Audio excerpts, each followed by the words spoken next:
জুতোর দোকান আমার মাথায়, এই যে তুই দেখতে পাচ্ছিস না। ভাই আমাদের Hey everyone, welcome to my channel and welcome to another vlog in my channel. তো আমি একটু এসপ্ল্যানেড গেছিলাম with my friend ইশিকা। একটা কাজের সূত্রে এসপ্ল্যানেড গেছিলাম, বাট ব্লগ করার আমার কোনো প্ল্যান ছিল না। এই জায়গাটা আমি এভরি ভিডিওতে দেখি যে এই জায়গাটা কোথায়, বাট আমি বুঝতে পারি না। মানে এই জায়গাটা আমি প্রত্যেকটা ভিডিওতে আমি এই জায়গাটা এভরি ভিডিওতে দেখি, বাট আমি বুঝতে পারি না যে এই জায়গাটা আসে কোথা থেকে। আমি জাস্ট ওই মোড় অব্দি আসতাম এন্ড দেন আমি মানে ওইটুকুই আমার লিমিট ছিল নিউ মার্কেটে। লেজিট কলকাতায় এতদিন থেকেও এসপ্ল্যানেড এতবার ঘুরেও কেউ কী করে আমার মতন হতে পারে। এনিওয়ে, আমাদের কাজটা তাড়াতাড়ি শেষ হয়ে যাওয়ার কারণে আমরা ডিসাইড করলাম যে আমরা একটু এসপ্ল্যানেডটা ঘুরবো, মানে উইন্ডো শপিং করব। তো আমরা ফিয়েস্টার অপোজিটের গলিটাতে ঘুরছিলাম, মানে ওর সামনেটাতেই এই দোকানটা ছিল। অ্যান্ড এই কর্সেট টপটা আমার বেশ ভালো লেগেছিল। এখানে ওই পিঙ্ক শার্টটা নেবে ভেবেছিল, বাট এটা 300 টাকা বলছিল, যেখানে এগুলো 100 টাকায় পাওয়া যায়। তো আমরা ওখান থেকে কিছুই কিনিনি, মানে আমি তো অ্যাকচুয়ালি কিছু কিনিনি, ও তাও একটা জুতো কিনেছিল। দেন আমরা এই রাস্তাটা থেকে হাঁটতে স্টার্ট করি, যেখানে প্রচুর ব্যাগের দোকান আছে, মানে পরপর অনেক ব্যাগের দোকান আছে, জামা কাপড়েরও দোকান আছে, কুর্তির দোকান আছে। বাট ও অ্যাকচুয়ালি জুতোর দোকান খুঁজছিল। জুতোর দোকান আমার মাথায়, এই যে তুই দেখতে পাচ্ছিস না, জুতো ওই তো জুতোর দোকান। এই ব্যাগগুলো সব 200 টাকা করে, মানে 200 টাকায় বেশ ভালো ভালো ব্যাগ পাওয়া যায়। অ্যান্ড এই সেম ব্যাগগুলো যদি তোমরা স্টল দিয়ে কেনো, দেন ওরা এর ডাবল দাম বলবে তোমাদের। অবভিয়াসলি বার্গেনিং তো করতেই হবে। আসলে এগুলো আমার যেটা মনে হয় সেটা হচ্ছে এগুলো পুরনো স্টক, ওরা জাস্ট এগুলো যাতে নতুন স্টক আনতে পারে তার জন্য এগুলো কম প্রাইসে দিয়ে দেয়। তো আমার ফ্রেন্ড খুঁজছিল রেগুলার ওয়্যারের জন্য জুতো, অ্যান্ড আমি ওকে ইয়ার্কি মেরে সাজেস্ট করছিলাম যে ওই হিলটা কিনতে পারে ফর রেগুলার ওয়্যার। মাথার ওপর বিশাল রোদ্দুর, তার ওপর ওর জুতো কেনা হচ্ছে না, মানে ওর পারফেক্ট জুতো পাচ্ছে না। চ চলতে প্রিটি বেশ না।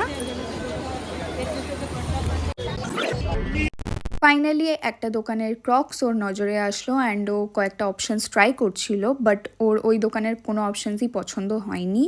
মানে হয় ডিজাইন পছন্দ না, নয় কালার পছন্দ না, নয় সাইজ নেই, এরকম কোনো না কোনো প্রবলেম ছিল ওই দোকানে। অ্যান্ড ওই দোকানের প্রাইসও বেশি বলছিল কম্পেয়ার টু সেই দোকানটা যেই দোকান থেকে ও অ্যাকচুয়ালি কিনেছে। আমারটা ওর থেকেও মনে একটু ছোট বা ওরকমই সাইজের।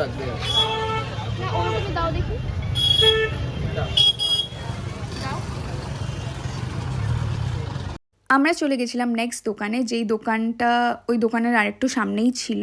অ্যান্ড এই জুতোগুলো এত কিউট আর বিভিন্ন ডিজাইনসের ছিল, তো মানে এখনও আছে। খুবই কিউট এই জুতোর দোকানটা। সরি, আমি একটু ফাম্বল করে যাচ্ছি ভয়েস ওভার দিতে গিয়ে।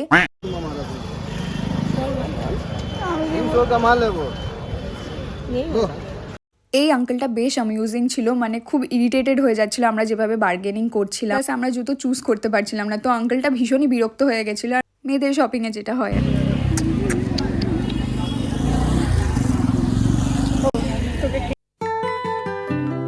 আমরা এই দোকানটার সামনে বসেছিলাম জুস খাবো বলে, যেটা এই দোকানদাররাও ভেবেছিল, বাট টার্নস আউট আমরা একটু রেস্ট নেওয়ার পরে ওখান থেকে পালিয়ে যাই। অ্যাকচুয়ালি ওটা ইন্টেনশনাল ছিল না, পুরোপুরি আনইন্টেনশনাল। ক্যামেরার সামনে কথা না বলতে পারার দুঃখটাই আলাদা, মানে খালি এরকম নিজের ক্লিপস নিয়ে যাও অ্যান্ড দেন বাড়িতে এসে ভয়েস ওভার দাও, মানে খাটনি বেশি আর কিছুই না। আমরা জুস না খাওয়ার দুঃখে দোকান থেকে বেরিয়ে হাঁটতে স্টার্ট করলাম, আর হেঁটেই যাচ্ছিলাম। তারপরে আমরা রিয়েলাইজ করলাম যে আমরা হাঁটতে হাঁটতে আর কোথাও না, ডেকার্স লেনের দিকে পৌঁছে যাচ্ছি।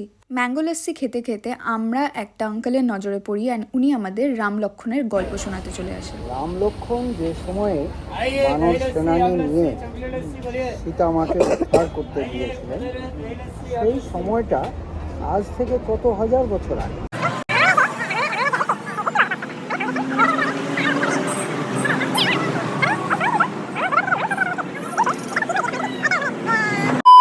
আমার ক্যামেরার অ্যাঙ্গেলটা ওরকম হয়ে গেছিলো, আমার কোনো আইডিয়া ছিল না। রাম লক্ষণের পুরো ইতিহাস শোনার পর আমরা চলে গেছিলাম একটু পেট পুজো করতে।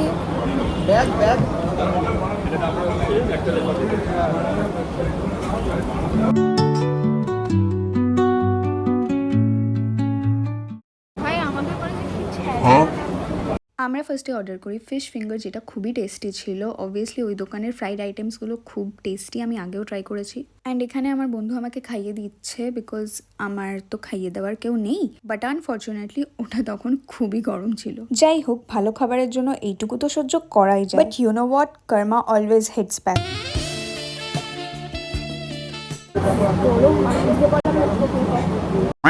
বাই দ্য ওয়ে, তোমরা কি একটা জিনিস নোটিস করেছো যে আমার নতুন গোপ গজিয়েছে? হ্যাঁ, মানে আমি জানি না, আমি কমাস ধরে আপার লিপস শেভ করিনি, তো আমার একটা গোপই গজিয়ে গেছিলো। দেন খাওয়া দাওয়া করে পেট পুজো সেরে আমরা আবার হাঁটতে বেরিয়ে গেছিলাম হজম করার জন্য।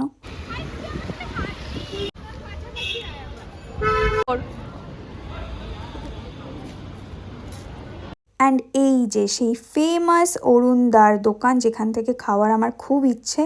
ওয়েল, সেদিন আমি চোখের সামনে তো তাকে দেখতে পাইনি, বাট ভিডিওটা করার সময় আমি দেখলাম যে হ্যাঁ, উনি ওদিন ছিল, ওখানেই ছিল। Station Jatin Das park, station Jatin Das park. সারাটা দিন বাইরে ঘুরে বেরিয়ে আমি খুব ক্লান্ত হয়ে একটা ভ্যাচকানো মুখ নিয়ে বাড়ি ফিরছিলাম বিকজ আমার আর এনার্জি ছিল না। তো আজকের ব্লগটা এখানেই, দেখা হচ্ছে নেক্সট ভিডিওতে, টাটা।